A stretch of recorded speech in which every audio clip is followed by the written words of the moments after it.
All right, welcome to your full moon in Aquarius on August 19th. The secrets that you need to know to get through this chaotic energy. On Wednesday, the 14th and 15th, we'll start to see some real conflicting energies. When we look at the full moon chart, though, let's see, check it out. How many red lines are there?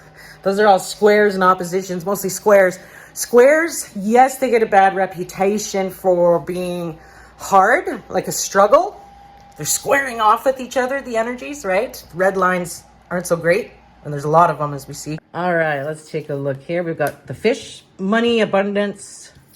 Often from our business, by the way, like our entrepreneurship is fish money. Lily, wisdom, long-term happiness, long-term success, goals of the future for our money and abundance, stability is in question here. Oh, and there's some pain and burden associated to that. Definitely this card is showing that this week and the full moon day is a challenging time. There's a lot of assessing and pains in the butt this week too. Things going on. Pains with our money, pains with our long-term satisfaction in life. Things like that. So let's look at some secrets within the chart that we could use to our advantage. The chart's ruled by Libra. Okay, let's talk about Libra for a second. So this is definitely about how are we going to find harmony through all this chaos? How are we going to feel that Libra balanced energy through all this chaos? So then we look to see, well, what runs Libra? Venus does. So where's Venus? Okay, right there in the 12th house. 12th house is our mental health. It's spirituality. Venus brings some love and money and abundance and good, trying to give you some goodwill there. However, Venus don't really like being in Virgo, so it's not at its best power, right? Venus is not at her best power, and she's in the 12th house being kind of hidden in the 12th house. The 12th house, though, is about spirituality. We can find some luck there by being more spiritual. Meditating, going out in nature, for example. That could be one, secret. Virgo, the energy is of being of service to others. So if you're charitable to other people and you give selflessly without expecting something in return, goodwill for our fellow man is a very good cheat code for this energy. Okay, it's good karma. 12th house can be a lot about the karma. Because 12th house can run jails and hospitals. What about giving some volunteer time at your senior's home or a hospital or some kind of charity event that you could partake in? Something where you're giving, like I said, without asking for something in return, could be a very good little cheat code. Okay, let's go now to the next little cluster of planets, which is in the 11th house, run by Leo, because the sun is in Leo. Okay, so we see this cluster here in the 11th house. Now, the 11th house is about our hopes and dreams, as well as the people, networks, friends, associates, people we choose to hang out with. So, I get by with a little help from my friends, right? Could be a thing. Friends can be a portal to open up during this chaotic feeling of uncertainty. If you feel lonely, right? It's a time to make friends. The 11th house can be about online friends too, meaning using the internet to network with other people. So on this full moon, and for probably a couple of years after, making new networks, thinking about the people you serve. What's your messaging like if you own your own business? Are you serving the right people? Are you attracting the right people? Are you doing things that, according to the 11th house, your hopes, wishes, and dreams for the future? Do they align? Do you feel recognized, the Leo energy? Do you feel like a part of something bigger than you? How could we do that? By meeting new people, getting out more, shining your light outside of your house, maybe. I'm a Cancer rising and a Cancer moon, so it's hard for me to get out. I don't want to. Cancer loves being at home. So that's why I have a home business. And that's why I do a lot of internet stuff, connecting with those online. So that could be an idea too, a cheat code thing. Now let's move on to the next cluster. We see Mars and Jupiter shaking hands with each other in the 9th house. Very spiritual learning thing. A secret cheat code to this little mini chapter reset, this mini simulation reset that we're going through. A cheat code here is to expand the mind.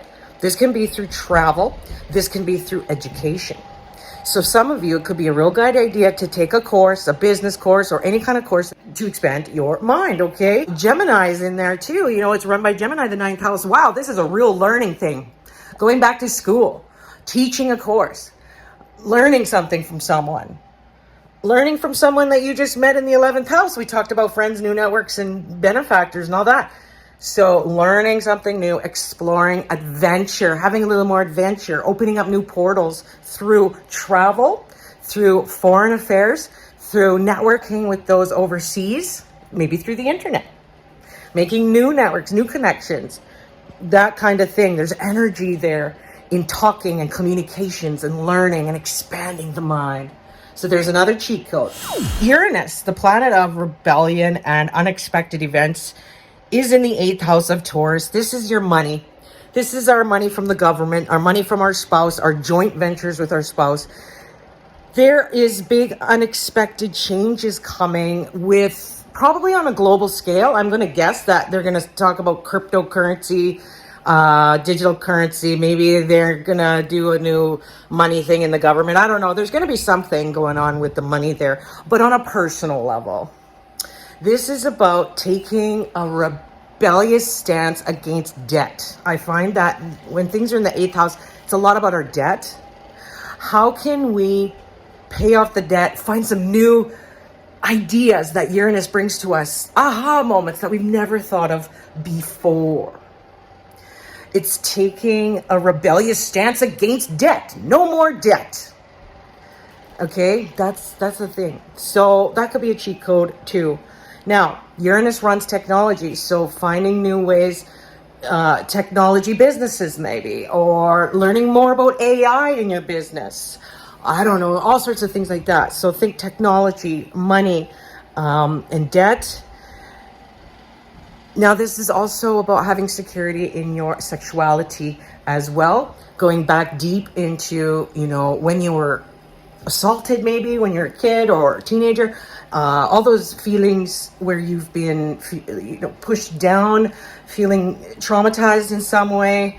In the 8th house, this is a time to get through that bravely, rebelliously, and fast, unexpected changes to help you through that. So this can be through technology. This could be through energy healing, okay? Uranus runs energy, the electricity in our body. So it could be just a thing about how do we change the electricity in our body so that the neurons act better with each other, fire up better, megahertz, solfeggio, binaural beats, frequency healing. What's that zapper? When it sends out megahertz frequency to certain parasites and kills them in your body. There's all about that too. That could be good cheat codes to help us through, this chaotic energy. Okay, next, lots of energy in the 7th house. 7th house is about our one-on-one contracts, commitments, business partnerships, spouse. There's a wound there.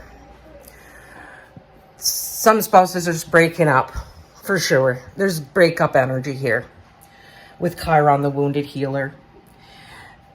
But there's luck there too at the part of fortune, and the North Star, the North Node, there too in Aries, taking action towards your commitment issues. Lack of commitment. Why is that? Chiron asks you to look at that. Why are you not able to follow through? We're good at starting something, starting the relationship, but why is it fizzling out? Or, in some cases it's just because, after a while, the honeymoon phase is over, so to speak, and you and your spouse are left with where's the romance in our relationship? Where's the hot, fiery passion we used to have? And it may be time to think of new things to get that back. Having a date night once a month, making time without the kids. Now, this can also be, wounds in your business partnerships. And so it could be maybe I need to find a new business, or maybe I need to find a new partner. Maybe I need to find new networks that new people that I attract to my business. So definitely a lot of healing to go on in the 7th house. Lots of cheat codes there. Now, by the way, all these planets on that right side, 7th and 6th house, are retrograde. Notice the R? That means that they're in retrograde. It's a time to reflect, to think. They've slowed down. They're not as active. It's a chance to really think about, as you're resetting here, you know, it's a chance to think about this new chapter in your life, this new reset in your life. Really think about it and plan for the future. Now let's talk about the 6th house, where we see Saturn, which brings restrictions to our day-to-day life. Saturn brings restrictions, but he also helps us, or she, sometimes I think of her like the Queen of England, where she's wise, but a little stern. Responsibly, how can we be responsible with Saturn in our health? Okay, 6th house. And Neptune brings confusion and stuff about, oh man, it could be like viruses. It could be like, oh, there we go. I just thought of something. The Epstein-Barr virus. This would be a good time for people to look up the medical medium, Anthony William. Awesome dude. Read his books. Learn about celery juicing, okay? To kill the Epstein virus, which hides very, very deep in the cells and acts like other viruses. And so all those diseases that we've learned about, or that we tried to know what they are, and the doctor can't figure out what we got. It's usually the Epstein-Barr virus that has been dormant in very, very deep in those cells. And just when the time is right, it comes out and it does stuff to us. And so detoxing could be a good thing here for sure. So Pisces in the 6th house of healing and health, and Neptune there, which brings delusion and illusion. This could be mental health issues too. Working on our mental health would be a very good thing to do for this new little reset. This can be going to therapy. This could be going through hypnosis, past life regression. All the things that have to do with mental health could be a thing. Anxiety. And maybe it's not about taking drugs for it. I think it has to do with the diet or what's going in our mouth. That could make a really, really big difference, which is what Uranus and Taurus in the 8th house was telling us too, is what's going in our mouth can radically change trauma in the body. Another cheat code. And finally, we have stuff going on in the 5th house. Check it out. Pluto in Aquarius. Moon in Aquarius, full moon in Aquarius, lighting up the 5th house of our self-expression. Our mental health as well. A lot of people don't know this, but 5th house runs mental health as well because it's a problem with how we can express ourselves. So we need to work on that. How do we express ourselves? How do we create? How do we work with our kids? Because the 5th house runs kids. Transformations going on with our children. Some of us have children that are going on to the next level, like preteen or teenager, puberty, or maybe they're leaving the nest, right? And going on to university or going off to work or whatever. So there's changes with kids, definitely for us on a global scale. Also, there's changes in our businesses, how we do our entrepreneurship, our home businesses. Much change going on there. How do we deal? Well, it's an Aquarius. Aquarius is about the good of all, not just the good of one. How do we serve the people on a grand scale? We can use technology, Aquarius. We can, learn about AI, how it can help us in our business. We can learn how to do more group things because Aquarius is very group oriented in small doses, humanitarian energy. Again, that's sort of like when we talked about at the beginning of this video in the 12th house of being charitable, being like, giving without expecting something in return. That's kind of this energy of Aquarius too. Wants the good of all people, right? And humanitarian energy too. So keep the love, because Leo, the sun across from the moon there, Leo's about the heart chakra. Runs the heart in physical, but the heart chakra in energy, meaning love and receiving love and showing people compassion and love on a big scale, and not being scared to give someone a hug, right? Well, always ask them first, can I give you a hug? But you know what I mean?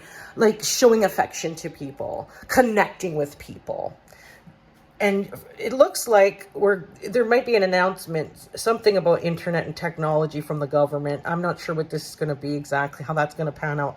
But definitely technology is now coming to the forefront. And we can use it as a cheat code to our advantage in this new chapter reset. So keep that in mind. So I hope that helps. I hope you got something from this video, helping you through. Because this isn't just for a day of full moon, okay? All the events leading up to this full moon, it goes for, you've already started feeling all this stuff, right? Just now it's really coming up for looking, assessing, analyzing, determining what's my next step. That's what's going on here. And this energy, because it's a new chapter reset, it's going to go on for a few years, right?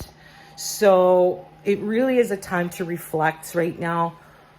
Yes, things around us are chaotic and oh my gosh, but try and detach yourself. Like the Aquarius full moon is a detached sign, detaches itself from drama and focuses on how do we proceed even amidst a bunch of chaos. Okay, so take that, you can take that to the bank. All right, so I hope you enjoyed the secrets of the full moon video. One of the burdens we had this week, pain in the butt, is our air conditioning fan motor in the furnace blew out. Almost caused a fire too, so glad Matt caught that before our house caught fire. So, in any case, there is pains in the butts here, but you just gotta keep on keeping on. And if you want a reading, right, look at your cards, your stars, and advice from Spirit, come see me for a reading at www.themoontree.org, helping you navigate life's energies. I'll see you in the next one. Bye.